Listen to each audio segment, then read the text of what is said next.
ಟಿಂಕುಂಟು ಮತ್ತೆ ರಿಂಕಿ ಇಬ್ರು ಅವಲಿ ಅಣ್ಣ ತಂಗಿ. ಇಬ್ರು ಒಂದೇ ಸ್ಕೂಲಲ್ಲಿ ಒಂದೇ ಕ್ಲಾಸ್ನಲ್ಲಿ ಓದ್ತಾ ಇದ್ರು. ಇಬ್ರು ಓದೋದರಲ್ಲಿ ತುಂಬಾನೇ ಚೆನ್ನಾಗಿದ್ರು. ಆದ್ರೆ ಜಾಸ್ತಿ ಸಾಲ್ ಟಿಂಕನೆ ಜಾಸ್ತಿ ಮಾರ್ಕಸ್ ತಗೋತಿದ್ದ. ಸಲ್ ಇಬ್ರು ಮಕ್ಕಳು ಸೈಕಲ್ ಬೇಕು ಅಂತ ಹಬ್ ಮಾಡಿದಾಗ ಅಪ್ಪಪ್ ಒಂದು ಕಂಡೀಷನ್ ಹಾಕಿದ್ರು. ನನ್ನ ಹತ್ರ ಒಂದೇ ಸೈಕಲ್ ತಗೊಳ್ಳೋ ಅಷ್ಟು ದುಡ್ಡಿದೆ. ನಿಮ್ಮೊಬ್ಬರಲ್ಲಿ ಯಾರು ಫಸ್ಟ್ ಬಿಡ್ತಿರೋ ಅವಿಗೆ ಸೈಕಲ್ ಸಿಗುತ್ತೆ. ಅಪ್ಪನ ಮಾತು ಕೇಳಿ ಇಬ್ರು ಮಕ್ಕಳು ಓದೋಕೆ ಶುರು ಮಾಡಿದ್ರು. ಆದ್ರೆ ರಿಂಕು ಸ್ವಲ್ಪ ಜಾಸ್ತಿನೇ ಸ್ಮಾರ್ಟ್ ಆಗಿದ್ದ. ಅವನಿಗೆ ಮಾರ್ಕ್ಸ್ ಹೆಂಗೆ ತಗೋಬೇಕು ಅಂತ ಗೊತ್ತಿತ್ತು. ಅವನು ಎಕ್ಸಾಮ್ಗೆ ಬರೋದನ್ನ ಮಾತ್ರ ಓದುತ್ತಿದ್ದ. ಆದ್ರೆ ರಿಂಕಿಗೆ ಓದೋದು ಅಂದ್ರೆ ತುಂಬಾ ಇಷ್ಟ. ಅದಕ್ಕೆ ಅವಳು ಪೂರ್ತಿ ಬುಕ್ ಓದ್ತಾ ಇದ್ಲು. ನಾತಿರು ಸೈಕಲ್ ನಮ್ಗೆ ಸಿಗೋದು. ನಿನ್ನು ಇಷ್ಟೆಲ್ಲ ಆಡ್ತಾ ಇದೆಯಲ್ಲ, ಚೆಲುವೆಸ್ ಟೆಸ್ಟ್ ಸಾಕ್ಸಾಮ್ನಲ್ಲಿ ಇದೆರವರ. ಅದು ನಿನಗೆ ಹೆಂಗೆ ಗೊತ್ತು? ಇಲ್ಲಿ ನೋಡು, ಹಿಂದಿನ 3 ವರ್ಷ ವೆಸ್ಟರ್ನ್ ಪೇಪರ್ ಕೊಡ್ತಿದ್ದಾರೆ ನನಗೆ ಟ್ಯೂಷನ್ ಸರ್. ಯಾವಾಗಲೂ ಇದರಲ್ಲೇ ಕ್ವೆಶ್ಚನ್ಸ್ ಇಪ್ಪಿಟ್ ಆಗೋದು. ಆದ್ರೆ ನನಗೆ ಯಾವ ಶಾರ್ಟ್ ಓನ್ಲಿ ಕನ್ನೆ ಬಂದರು ಬುಕ್ಸ್ ನಿಂದಾನೇ ಬರುತ್ತೆ. ನನ್ನ ಓದೋಕೆ ಬಿಡು, ಡಿಸ್ಟರ್ಬ್ ಮಾಡಬೇಡ. ಇಬ್ರು ಮಕ್ಕಳು ಅವರವರ ವೃತ್ತಿಲಿ ಓದಿಕೊಂಡ್ರು. ಬೈನಲ್ಲಿ ಎಕ್ಸಾಮ್ ಮುಗೀತು. ಎಕ್ಸಾಮ್ ಮುಗಿಂತು ಮಸ್ತಿ ಶುರು. ಸ್ವಲ್ಪ ದಿನದಲ್ಲೇ ರಿಸಲ್ಟ್ ಬಂತು. ಮತ್ತೆ ಪ್ರತಿ ಸಾಲ್ ಆಗ್ತಿದ್ದಂಗೆ ಆಯ್ತು.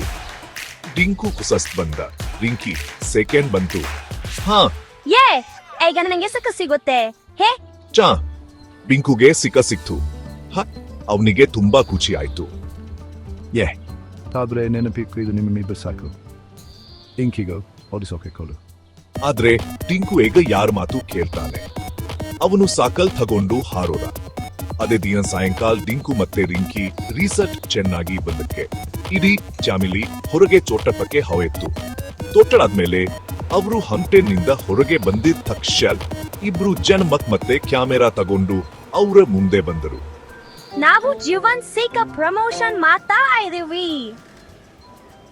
ಮಕ್ಕಳಿಗೋಸ್ಕರ ಒಂದು ಚಿಕ್ಕ ಕಬ್ಬ ಇದೆ.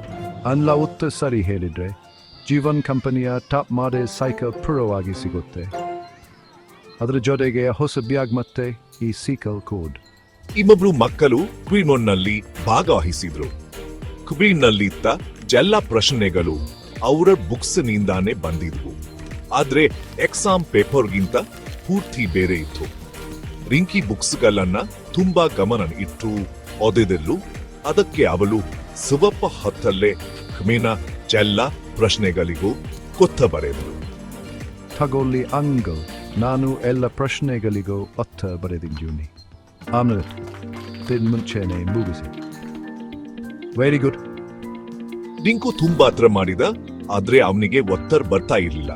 ಕೊನೆಗೆ ಅವನು ಪೇಪರ್ ಕಟ್ಟಟ್ಟು ಬಿಟ್ಟ. ಇಬ್ಬ ಪೇಪರ್ ನೋಡಿದ್ಮೇಲೆ ಆರ್ಗನೈಸರ್ಸ್ ವಿನ್ನರ್ ಯಾರು ಅಂತ ಹೇಳಿದ್ರು. ಮತ್ತೆ ಪ್ರೀನಲ್ಲಿ ನೂಕಕ್ಕೆ ಸರಿ ಕೊಟ್ಟಿರೋ ವಿನ್ನರ್ ರಿಂಕಿ.